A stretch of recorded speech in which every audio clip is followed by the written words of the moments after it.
పచ్చని ఆంధ్రప్రదేశ్ దిద్దానికి స్వచ్ఛ ఆంధ్ర స్వర్ణాంధ్ర కార్యక్రమాన్ని తీసుకున్నాం.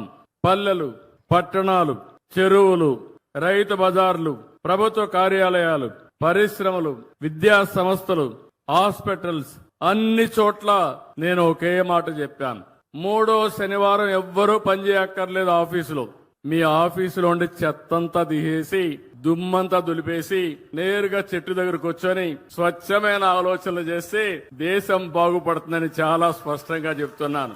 ఎంత సమయమైనా దుమ్ములో పనిచేస్తాం, కలుషితమైన వాతావరణంలో పనిచేస్తాం, కలుషితమైన ఆలోచనలు, కుట్రలు, కుతంత్రాలకు శ్రీకారం చుడతానే ఉంటాం.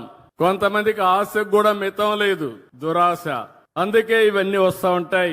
అవన్నీ పోవాలంటే రాబోయే నెలలో ప్రధానమంత్రి నరేంద్ర మోడీ గారు విశాఖపట్నంలో 10వ వార్షిక యోగా డే సెలబ్రేట్ చేస్తున్నారు. వారు అక్కడికి వస్తున్నారు. ప్రపంచం మెచ్చుకునే విధంగా ఈ యోగా డే చేపిస్తానని మీ అందరికీ హామీ ఇస్తున్నా.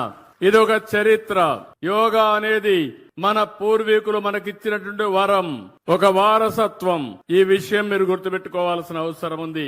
ఎందుకంటే చాలా మంది పేదవాళ్ళలో ఆ రోజు ఎన్నో ఇబ్బందులు వస్తున్నాయి. అదే మరి ఆరోగ్య సమస్యలు వస్తున్నాయి. ఇంకో పక్క అందరం కూడా ఆధునికమైన ప్రపంచంలో చాలా బిజీ అయిపోతున్నాం.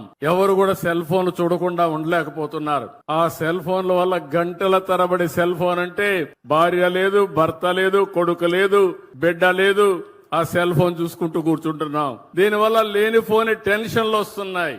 అందుకని ప్రతిరోజు ఒక అర్ధ గంట 45 నిమిషాలు మీరు యోగా చేస్తే అన్ని రోగాలు పటాపంచలైపోతాయని చెప్పి కూడా నేను మీకు అందరికి విజ్ఞప్తి చేస్తున్నా. హాస్పిటల్ పోయే పని ఉండదు. అందుకే ఈ యోగా డేని ఒక నెల, ఈ నెల 21 నుంచి జూన్ 21 వరకు ఈ కార్యక్రమాన్ని చేస్తాం.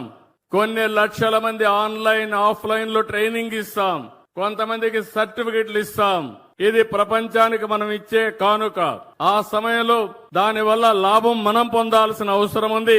దీనికి నేను శ్రీకారం చుడతానని మరొక్కసారి మీ అందరికీ హామీ ఇస్తున్నా.